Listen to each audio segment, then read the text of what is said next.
अस्सलाम वालेकुम। होप आप लोग सब ठीक ठाक होंगे। आज हम पेमेंट पोस्टिंग को देखेंगे, पेमेंट जो रिसीव हो रही होती है डॉक्टर को। क्योंकि हमारे पास हमारा कंसर्न उस पेमेंट से होता है जो हमारे डॉक्टर को रिसीव होती है। तो डॉक्टर को दो तरह की पेमेंट रिसीव होती है, एक पेशेंट से और एक इंश्योरेंस से। दोनों ही उसकी जो है वो, और डेफिनेटली दोनों साइड की जो लाइबिलिटीज होती है वो कवरेज के अकॉर्डिंग दोनों साइड से पेमेंट होती है। हम लोग ऑलरेडी भी डिस्कस कर चुके हैं, एक दफा फिर रिपीट कर लेती हूँ कि जब इंश्योरेंस प्लान लेता है कोई भी पेशेंट, तो इंश्योरेंस कंपनी को प्रीमियम की अमाउंट जमा कराता है, जिसके बदले में उसको इंश्योरेंस की कवरेज मिलती है। इंश्योरेंस की कवरेज के दो पोर्शंस होते हैं, इंश्योरेंस बेनिफिट और out of pocket. Out of pocket वो पैसे होते हैं जो पेशेंट ने पूरे साल में पे करने होते हैं डिफरेंट टाइमिंग्स के अंदर। 20% पोर्शन जो होता है वो पेशेंट के बिहाफ, ज्यादातर पेशेंट के लिए जाता है। ज्यादातर ये 80-20 का पोर्शन ही होता है कि 80% बेनिफिट जो है वो इंश्योरेंस कवर करेगी और 20% जो है आउट ऑफ पॉकेट जो छोड़ेगी, जिसके अंदर तीन तरह की अमाउंट होती है: कोपे, को इंश्योरेंस और डिटेक्टेबल की अमाउंट। कोपे का जिक्र हम लोग रेवेन्यू साइकिल पढ़ते हुए वहां पे कोपे का जो है वो जिक्र किया था कि कोपे वो अमाउंट थी जो कि डॉक्टर ऑफिस के ऊपर विजिट किया जब पेशेंट ने, तो वहां पे मैंने कहा था एक पर्ची फीस, टोकन फीस के तौर पे जो है उसने हर दफा विजिट के ऊपर पे करनी होती है। अब अगर देखें तो कोपे, कोपे या कोप पेमेंट इसका फुल फॉर्म होता है। Copay is amount paid by the patient out of the pocket to the healthcare provider prior to the medical services or the procedure. Copay is fixed amount and distinct from deductible because it needs to be paid during each visit. Already decided amount है, nature of service पे depend कर रहा है कि किस तरह की वो सर्विस लेने जा रहा है। हर तरह की सर्विस के लिए कोपे की अलग से अमाउंट होती है। प्राइमरी केयर फिजिशियन को दिखाएगा तो उसका अलग से कोपे होगा, स्पेशलिस्ट को दिखाएगा तो डिफरेंट होगा, अगर इमरजेंसी में आएगा तो डिफरेंट होगा, अमाउंट डिफरेंट होती है। लेकिन बहुत ज्यादा बड़ी अमाउंट नहीं होती, हर दफा पे करनी होती है। ये आउट ऑफ पॉकेट में से ही होती है, लेकिन ये डिटेक्टेबल अमाउंट से डिफरेंट होती है। अब डिटेक्टेबल अमाउंट क्या होती है? को इंश्योरेंस अमाउंट भी पेशेंट रिस्पॉन्सिबिलिटी में आती है, इसको कॉस्ट शेयरिंग कहते हैं। को इंश्योरेंस और the short cost sharing is the medical services procedure between the health care insurance company and the patient based on percentage. Patient responsibility में जहां पे भी परसेंटेज अमाउंट होगी वहां पे को इंश्योरेंस की अमाउंट होती है। नॉर्मली को इंश्योरेंस की अमाउंट अगर सेकेंडरी इंश्योरेंस है तो वो पे कर लेती है, ना हो तो फिर वो भी पेशेंट पे करता है। अब आती है डिटेक्टेबल की अमाउंट, ये थोड़ा सा टेक्निकल। डिटेक्टेबल एक ऐसी अमाउंट है जो पेशेंट ने ही पे करनी है डॉक्टर को। पेशेंट ने इंश्योरेंस ले लिया है, इंश्योरेंस एक्टिव है, लेकिन तब भी उसके बाद कैलेंडर ईयर के स्टार्ट के जो मंथ्स होते हैं उसके अंदर जो पेशेंट सर्विसेज ले रहा है उन सर्विसेज को जो है इंश्योरेंस डिटेक्टेबल में कवर करती है। अब डिटेक्टेबल की अमाउंट भी ऑलरेडी डिसाइडेड अमाउंट होती है, लेकिन ये नहीं होता कि एक दफा ही वो सारे पैसे जो है वो पेशेंट जाके दे के आता है। एग्जाम्पल देती हूँ कि एक पेशेंट के लिए आउट ऑफ पॉकेट पूरे साल में जो था 5,000 डॉलर था। उसके बीच में जो है उसका डिटेक्टेबल $2,000 है और $3,000 उसकी कोपे और को इंश्योरेंस की अमाउंट है। सबसे पहले डिटेक्टेबल को देखते हैं। डिटेक्टेबल की अमाउंट 2,000 है। अब ये नहीं है कि पेशेंट विजिट के लिए आएगा तो 2,000 डॉक्टर को जमा करा के चले जाएगा कि ये मेरे डिटेक्टेबल है। डिटेक्टेबल वाले जो क्लेम्स होते हैं, इंश्योरेंस जो है पेशेंट को डॉक्टर चेक करके बिलिंग कंपनी को भेजता है, बिलिंग कंपनी क्लेम क्रिएट करती है, इंश्योरेंस को भेजती है, इंश्योरेंस क्लेम को प्रोसेस करता है और डिटेक्टेबल में कवर करता है। ऐसा नहीं होता कि हमने चार्ज अमाउंट अगर $100 भेजी है तो 100 की 100 डिटेक्टेबल की अमाउंट होगी। वो जो अप्रूव अमाउंट जो हमने अगर इनरोलमेंट के बाद पार्टिसिपेशन जब पढ़ा था, जब वो नेटवर्क और आउट ऑफ नेटवर्क चूज कर रहा है, वहां पे जब उसने फीस स्केड्यूल एग्री किया था तो उसके अकॉर्डिंग जो उसकी की अप्रूव्ड अमाउंट थी जो उसको पे होनी है, उस अप्रूव अमाउंट के अकॉर्डिंग जो है डिटेक्टेबल में क्लेम कवर होता है। अब जब डिटेक्टेबल में क्लेम कवर हो जाता है तो उसके बाद जब जितने पैसे होते हैं वो हम पेशेंट को बिल कर लेते हैं, पेशेंट पे कर लेता है। अगर वो पहले भी पे किया गया तो उसको उसके सारे पैसे पैसे नहीं डिटेक्ट करते, बल्कि उन पैसों में से, जैसे $100 की एग्जाम्पल मैं दे रही हूँ, तो उनमें से $80 डिटेक्टेबल में कवर हुए, पेशेंट जो है $200 दे के गया होता, तो हम $80 ही उसमें से जो उसके क्रेडिट बैलेंस में से जो है वो यहाँ अप्लाई करेंगे, बाकी बच जाएगा। तो इसी तरह से जो जब डिटेक्टेबल की अमाउंट जैसे $200 अगर एक विजिट के अंदर कंप्लीट हो जाता है तो दूसरा विजिट इंश्योरेंस पे करना शुरू करेगी। अगर 4 विजिट के अंदर कवर करता है तो पांचवा विजिट जो है इंश्योरेंस पे करेगी। अब 2,000 जो है आउट ऑफ पॉकेट में से डिटेक्टेबल की अमाउंट मेट हो गई। अब बची बाकी की 3,000 अमाउंट। अब वो 3,000 की अमाउंट कोपे और इंश्योरेंस के अंदर जो है वो यूज होगी।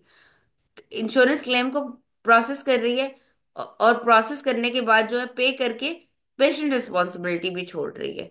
तो वो क्या करेगी, पेशेंट रिस्पॉन्सिबिलिटी जब तक इंश्योरेंस क्लेम के साथ साथ छोड़ती रहेगी, जब तक बाकी जो को आउट ऑफ पॉकेट वाला 3,000 की अमाउंट भी कंप्लीट होती है। अब पेशेंट भी हर दफा विजिट के ऊपर जो है पैसे दे के जा रहा है, और वही वाले पैसे अप्लाई होते हैं जब पेशेंट रिस्पॉन्सिबिलिटी आती है।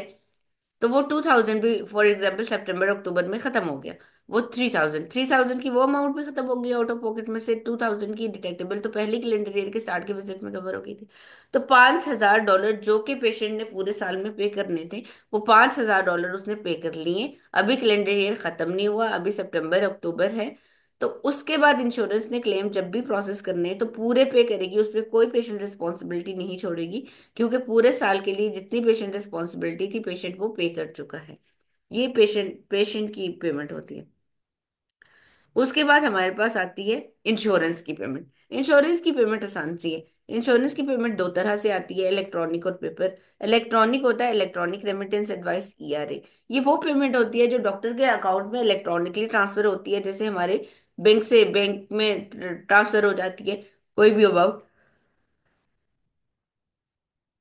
वैसे डॉक्टर को भी जो है वो ERA जो है वो इलेक्ट्रॉनिकली उसके बैंक में पैसे चले जाते हैं इंश्योरेंस के अकाउंट से। ये, और हमारे पास जो है बिलर्स के पास, बिलिंग कंपनी के पास हमारा जो सॉफ्टवेयर है जिसको हम प्रैक्टिस मैनेजमेंट सॉफ्टवेयर कहते हैं, प्रैक्टिस मैनेजमेंट सॉफ्टवेयर के अंदर जो है वो डाटा खुद ब खुद आ जाता है इंश्योरेंस की तरफ से। और हम वन क्लिक करते हैं तो सारे के सारे पेशेंट के अंदर उनकी डेट ऑफ सर्विसेज में उनके CPDs के अगेंस्ट खुद ब खुद अमाउंट जो है एंटर हो जाती है, इंफॉर्मेशन सिंक हो जाती है। अब वो कह रहा है एन इलेक्ट्रॉनिक रेमिटेंस एडवाइस और ERA is a digital version of explanation of benefit. Explanation of benefit EOB क्या होता है, जिसमें पेमेंट की डिटेल है। For a health care plan about the claims payment और denial.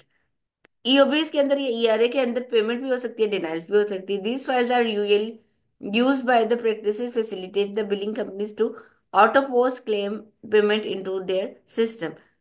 The industry standard of the sending ERA data is the 835 EDI format. जैसे कल हमने पढ़े थे ना डिफरेंट EDI फॉर्मेट, इसी तरह से 835 फॉर्मेट जो है वो EDI की पेमेंट का होता है। जैसे 837 जो था हमने देखा था, ये हमारे जो क्लेम सबमिशन होती है उसका फॉर्मेट होता है। अब यहाँ पे पेमेंट, ये हमारे पास इलेबोरेट एमटी का स्क्रीनशॉट है जिसके अंदर हम लोग देख रहे हैं कि ERS आए हुए पेमेंट सेक्शन में। ये ERA में आए तो जो जिस जिस दिन के जो जो ERS आए होते हैं सारी इंश्योरेंस की डिटेल इंश्योरेंस लिखी हुई है। सबमिटेड ID जैसे हमारी तरफ से जो सबमिट हुआ है वो लिखा हुआ है। उसके बाद जो है वो पेमेंट अमाउंट लिखी हुई है, कितने पेशेंट इसके अंदर है वो लिखा हुआ है। पहली अगर आप देखें तो पहली इंश्योरेंस जो है डेविटाइज सोल्यूशन, इसकी पेमेंट है। उसके बाद हमारी ग्रुप की जो है वो पेमेंट नहीं है, जीरो है। जीरो पेमेंट जहां पे आ रही होती है, जीरो वाला चेक जो होता है उसके अंदर या तो डिटेक्टेबल में क्लेम प्रोसेस हुआ हुआ है, डिटेक्टेबल में इंश्योरेंस क्लेम प्रोसेस तो करती है लेकिन पे कुछ नहीं करती, तो इसलिए वो जीरो चेक्स होते हैं। और इसके अलावा डिटेक्टेबल के अलावा डिनाइल्स भी हो सकते हैं उनके अंदर। तो ये जो है वो जीरो चेक्स के अंदर होता है। ERA पेमेंट जैसे नाम से ही जाहिर है कि क्या होता है, ERA payment is receive by the claim or paid full by insurance company, fully या पार्शली पे होता है इसके अंदर। क्लेम प्रोसेसिंग में भी subject to any patient responsibility, copay का इंश्योरेंस और डिटेक्टेबल, ये चीजें भी इसके साथ हो सकती हैं। ERA डाउन पेमेंट या जीरो ERA वो होते हैं जिसके अंदर डिटेक्टेबल होते हैं या डिनाइल्स होते हैं। अनमैच भी ERS की एक टाइप है। अनमैच ERS की टाइप वो होती है कि जब हमने इंश्योरेंस को डाटा भेजा, इंश्योरेंस के पास मौजूद पेशेंट का डाटा या उसके क्लेम की इंफॉर्मेशन अलग है, हमने जो भेजी है वो अलग है। अब इंश्योरेंस ने डिफरेंट पैरामीटर, नाम, डेट ऑफ बर्थ, बाकी चीजें लगा के चेक किया कि पेशेंट तो उसको कहीं ना कहीं समहाउ मिल गया, उसने क्लेम को प्रोसेस भी कर लिया और रिस्पॉन्स भी दे दिया। लेकिन इंश्योरेंस जब रिस्पॉन्स देगी तो इंश्योरेंस के पास जो पेशेंट का डाटा है उसके अकॉर्डिंग जो है वो रिस्पॉन्स देगी। अब हमारे पास सॉफ्टवेयर में जो डाटा है वो फर्क है। तो फर्क है डाटा, दोनों डाटा एक दूसरे से फर्क है।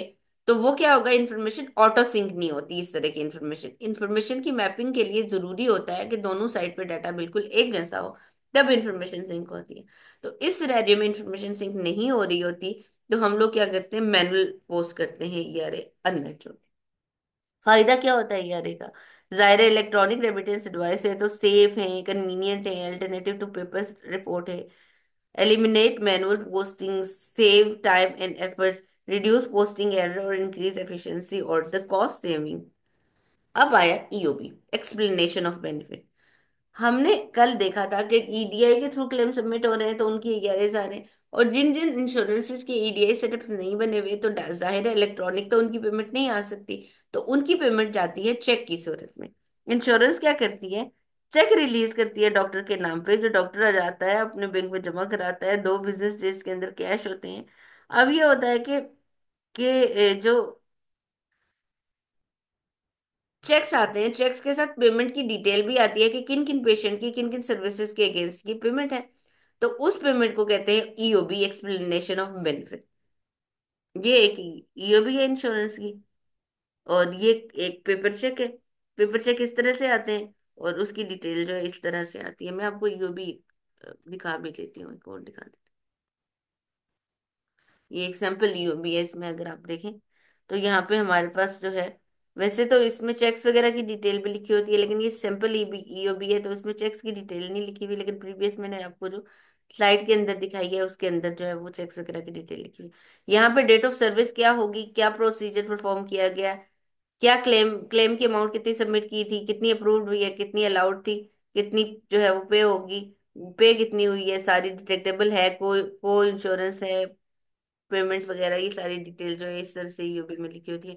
अगर हम लोग यहाँ पे आए, यहाँ पे तो ये भी हमारे पास जो है वो एक ईओबी है, और इसके अंदर जो है हम लोगों ने काफी चेक्स वगैरह की डिटेल, क्योंकि ये कोई ओरिजिनल ईओबी है।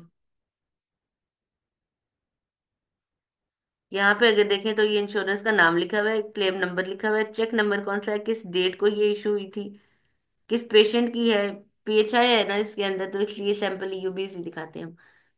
डेट ऑफ सर्विस क्या थी, क्या क्या सीपीटी बिल हुए थे, ठीक है, क्या क्या टोटल उनकी अमाउंट थी, मेडिकेयर ने कितनी पे की, प्राइमरी इंश्योरेंस मेडिकेयर की भी, ये सेकेंडरी की पेमेंट है इसलिए मेडिकेयर प्राइमरी इंश्योरेंस जो मेडिकेयर ने कितना पे किया था। उसके बाद जो है डिटेक्टेबल था और कोई एडजस्टमेंट थी, और सेकेंडरी इंश्योरेंस ने कितना पे किया है, ये पेमेंट सेकेंडरी इंश्योरेंस की। तो उसमें प्राइमरी इंश्योरेंस की भी डिटेल दी हुई है, उसने सेकेंडरी की भी दी हुई है। और ये चेक्स है, वही चेक्स, चेक्स तो सदे हमारे भी इसी तरह के ही चेक्स होते हैं। ये जो है ये भी ओरिजिनल चेक ही है बेसिकली। पेमेंट ऑर्डर किसको किया हुआ है, wellness and care group of Texas ensure, ये क्या है, डॉक्टर की फैसिलिटी का नाम है, उसके हॉस्पिटल का नाम है, उसका एड्रेस लिखा हुआ है, और उसको कौन सी इंश्योरेंस जो है वो इशू कर रही है, कितनी अमाउंट उसने इशू किया, चेक का नंबर क्या है और चेक की डेट क्या है, ये सारी चीजें जो है इसके अंदर वाजे तौर पे जो है वो लिखी हुई है। तो आप लोग जो है वो इस तरह से चेक्स जो है डॉक्टर हमारे को मिल रहे होते हैं। तो ये बस छोटा सा टॉपिक है, इसके साथ हमारे मिड से पहले के जितने भी टॉपिक्स हैं वो हमारे हो गए हैं, रैप अप कंप्लीट हो गए। और मिड के बाद फिर जो है हम लोग जो है वो बाकी आगे के जितने भी टॉपिक्स हैं वो कवर अप कर लेंगे।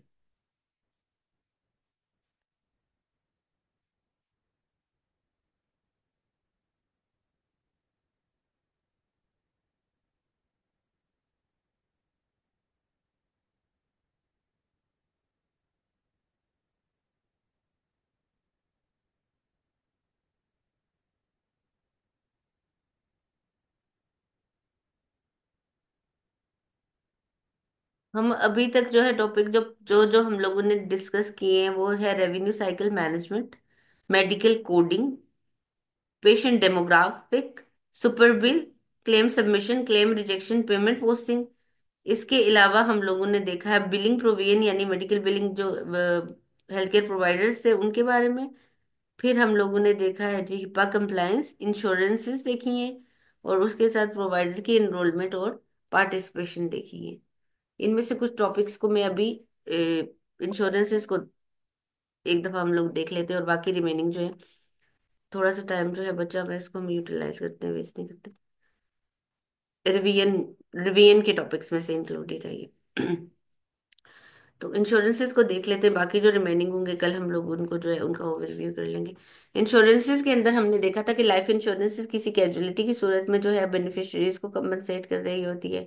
बिलिंग कंपनीज लाइफ इंश्योरेंसेस के साथ नहीं काम करती। Health insurance health relevant issues को देख रही हैं और worker compensation during work injuries और इलनेस को देख रही हैं, तो मेडिकल बिलिंग कंपनी इन्हीं दो इंश्योरेंसेस के साथ काम करती है। इसके अलावा पर्सनल इंजरी प्रोटेक्शन भी होती है एक्सीडेंटल केसेस को टैकल करने के लिए।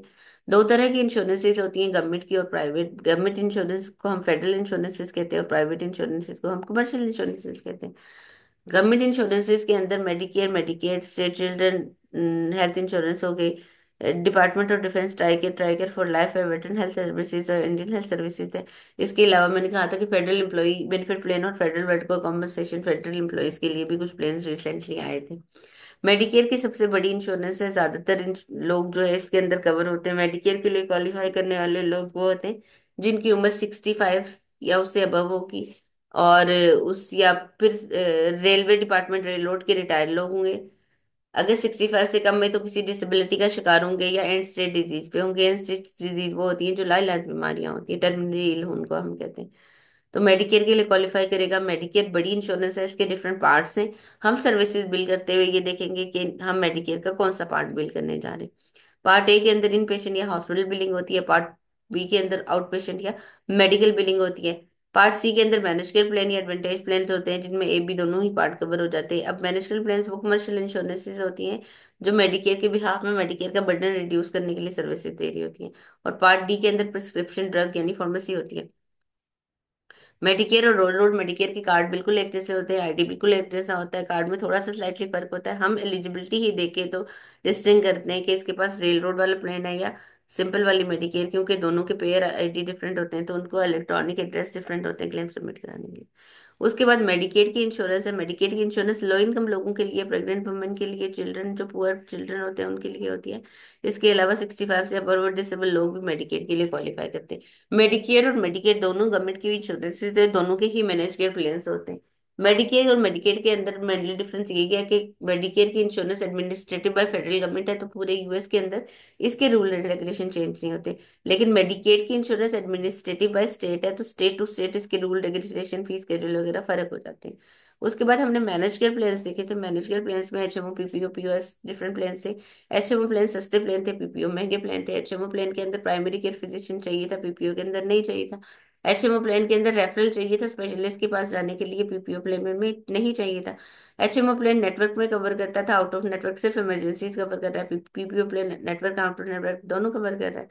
एचएमओ प्लेन्स जो होते हैं इनके अंदर जो है कोपे को इंश्योरेंस डिटेक्टेबल जो होता है वो कम होता है। पीपीओ प्लेन्स के अंदर जो है ज्यादा होता है out of pocket. HMO plans जो होते हैं वो सिर्फ लोकेलिटी के अंदर कवर करते हैं, पीपीओ प्लेन लोकेलिटी के बाहर भी कवर करते हैं। एचएमओ प्लेन नेटवर्क को कवर करते हैं, out of network emergency. PPO plan out of network भी करती है। एचएमओ प्लेन के अंदर लिमिटेड हॉस्पिटल या जो डॉक्टर्स होते हैं, पीपीओ प्लेन के अंदर ज्यादा डॉक्टर्स की चॉइस होती है, अपनी मर्जी की किसी भी डॉक्टर से चेक करा सकते हैं। तो ये हम लोगों के जो थे वो प्लेन्स वगैरह हम लोगों ने जो है वो पढ़े थे। आप लोगों का पिछले किसी टॉपिक में या इस टॉपिक में कोई क्वेश्चन वगैरह क्वेरी है तो प्लीज आप लोग पूछ लें।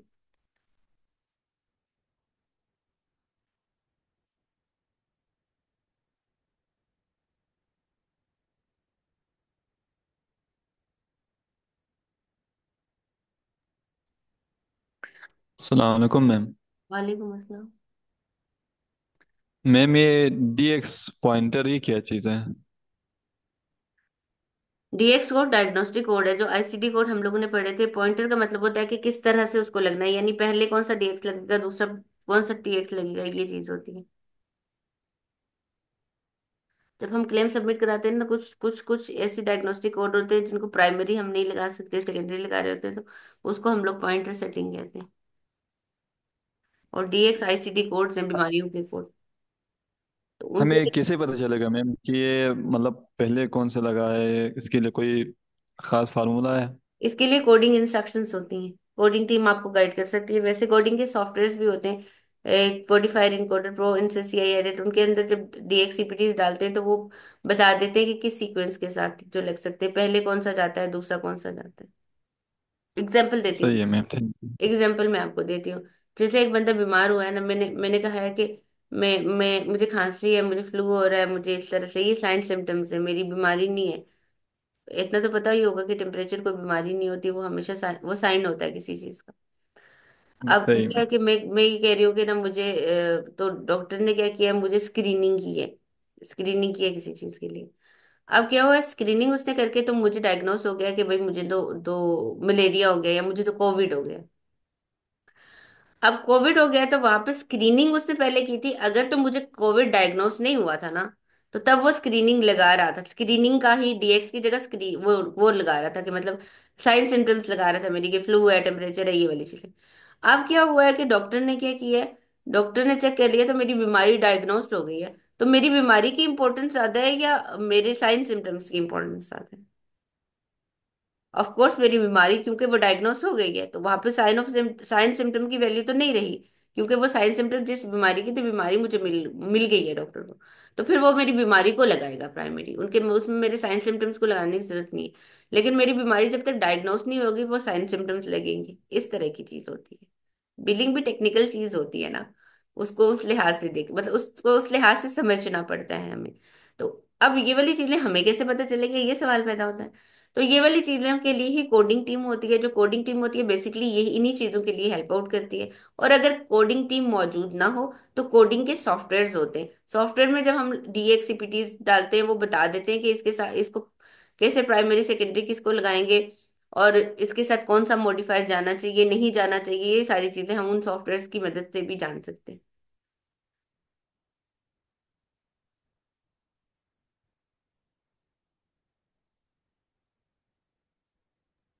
जी अस्सलाम थैंक वालेकुम। You ma'am. वालेकुम अस्सलाम। अच्छा मैडम, कल जो काफ़ी दफ़ा जो है ना वो नेट नेट ख़राब हो रहा था। ठीक तो है। वो क्लेम जो है ना, सबमिशन की क्लास जो है ना, बार बार मेरी वो ख़राब हो रही थी। तो ये है कि वो उसको कल रिव्यू करेंगे या अभी जो है ना 2-4 मिनट में समराइज कर सकते हैं? आप उसकी रिकॉर्डिंग सुन लेते। जी जी, मैंने सुनी हुई है, लेकिन अगर आप वो लाइव ही दे देती हैं तो वो एक आसानी हो जाती है हमारी। ठीक है। क्लेम सबमिशन में हमने ये देखा था कि इलेक्ट्रॉनिक और पेपर दो तरह की सबमिशन होती है, और इलेक्ट्रॉनिक सबमिशन के लिए हम लोगों को ईडीआई की जरूरत होती है। ईडीआई होता है इलेक्ट्रॉनिक डाटा इंटरचेंज। कोई भी चीज इलेक्ट्रॉनिकली जाती है तो उसका कोई ना कोई एक लिंक बना होता है ना, इंटरचेंज, हवा में तो चीज नहीं जाती। तो वो ईडीआई होता है, इलेक्ट्रॉनिक इंटरचेंज, जिससे इलेक्ट्रॉनिक क्लेम जाते हैं और इलेक्ट्रॉनिक पेमेंट आती है, सॉफ्टवेयर टू सॉफ्टवेयर जो लिंक बना होता है।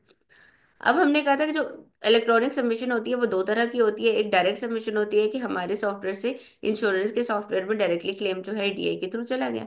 दूसरी इनडायरेक्ट सबमिशन होती है जिसमें क्लियरिंग हाउस इन्वॉल्व होता है। क्लियरिंग हाउस क्या होता है, जो हमारे सॉफ्टवेयर से डाटा क्लियरिंग हाउस के पास जा रहा है, क्लियरिंग हाउस से जो है वो इंश्योरेंस के पास जा रहा है।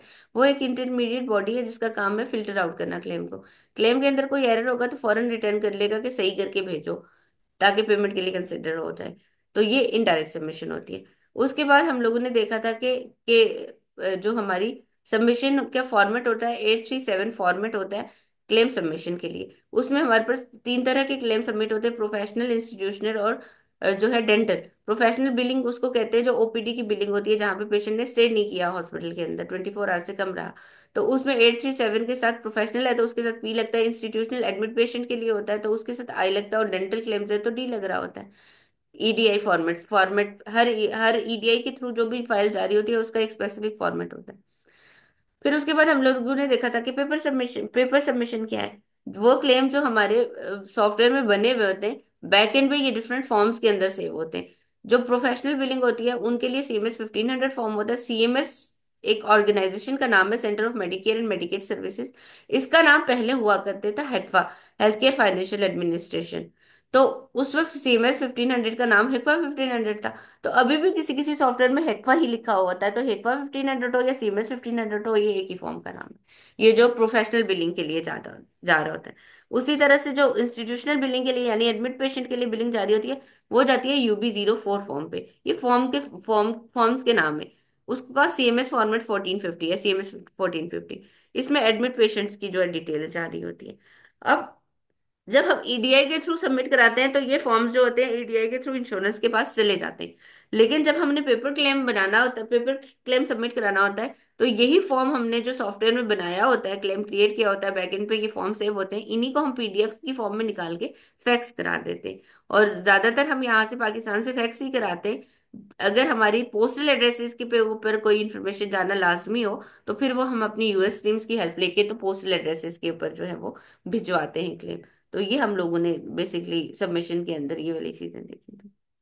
और उसके बाद हमने कल ठीक है मैडम, रिजेक्शन बहुत शुक्रिया। रिजेक्शंस को भी देखा था कि सबमिशन के बाद हमारे पास जैसे क्लियरिंग हाउस पे जाती है, क्योंकि दो टॉपिक्स हमने कल किए थे कि क्लियरिंग हाउस के पास जा रही है, अगर एरर है क्लेम के अंदर, जैसे डेमोग्राफिक लेवल का एरर है या कोडिंग वगैरह सही नहीं की, तो वो क्या करेगा, क्लियरिंग हाउस ही क्लेम को एक्सेप्ट नहीं करता। एक्सेप्ट नहीं करता तो एक्सेप्ट की ही अपोजिट वर्ड होता है रिजेक्शन, तो वो रिजेक्ट हो जाते हैं क्लेम। यानी उसने वो रीजन भी बताया है कि करेक्ट करके भेजे तो इसको प्रोसेसिंग के लिए आगे भेजूंगा। तो इसकी रीजन ये होती है कि क्लियरिंग हाउस जल्दी जल्दी 24 आवर्स के अंदर अंदर रिजेक्शन दे देता है, तो डिले नहीं होता प्रोसेस बेसिकली पेमेंट का, जल्दी हो जाती है। और समहाउ क्लियरिंग हाउस से गुजर जाता है क्लेम, क्लियरिंग हाउस ने तो पास कर लिया होता है, लेकिन इंश्योरेंस क्लेम को एक्सेप्ट नहीं करती ज्यादातर, तब कि जब इंश्योरेंस का हमने किसी और प्लेन के बजाय किसी और प्लेन को सबमिट करा दिया, तो फिर वो एक्सेप्ट नहीं कर रही होती। तो उस सूरत में भी हम लोग जो एरर्स दे बताती है सेकंड लेवल रिजेक्शन के अंदर, फर्स्ट लेवल तो क्लियरिंग हाउस वाली रिजेक्शन थी, और सेकंड लेवल जो क्लियरिंग हाउस से गुजर के इंश्योरेंस तक पहुंची, तो सेकंड लेवल रिजेक्शन है। तो उसकी रीजन को देख के तो उसको उसको भी रिजॉल्व करके हम सबमिट करा देंगे, तो वो पे हो जाए। ये सारी चीजें। जी ठीक है मैडम, शुक्रिया आपका। Thank you. और किसी ने कोई क्वेश्चन वगैरह पूछना है, या से इसको मैं वाइंड अप कर लूं? क्योंकि बेसिकली हमारे मिड तक के वाले पोर्शन की चीजें कर ली है, कल हम एक ओवरव्यू कर लेंगे ओवरऑल सारा, जिस किसी के माइंड में कोई क्वेश्चन वगैरह होगा वो भी पूछ लीजिएगा। मंडे को जाहिर है जब जब असेसमेंट होनी है, जब जिस दिन, तो उस दिन तो हम लोगों का वो क्लास तो नहीं होती ना, असेसमेंट ही होती है। तो असेसमेंट भी 11 o'clock पे आप लोगों को जो है लिंक शेयर कर दिया जाता है व्हाट्सएप के ग्रुप्स के ऊपर। आप लोगों के पास 30 मिनट्स का टाइम होता है, 30 मिनट्स में आप लोगों ने उसको जो है अटेम्प्ट करना होता है। और फौरन ही वो, वैसे भी 10 मिनट का क्विज होता है, उसके लिए 30 मिनट शुरू शुरू का क्विज होता है, इसलिए ज्यादा देते हैं, वरना वो 5-10 मिनट का से ज्यादा के लिए नहीं जाता, वो इतना लंबा तो होता नहीं है। 20-20 तो क्वेश्चन होते हैं, एमसीक्यूज होते हैं, उसमें क्या है कि इतना लंबा होता है। तो आप लोग जो है उसको ठीक तरह से अटेम्प्ट कर लीजिएगा, फिर हमारी ट्यूसडे को इंशाल्लाह फिर से क्लास होगी। Thank you so much.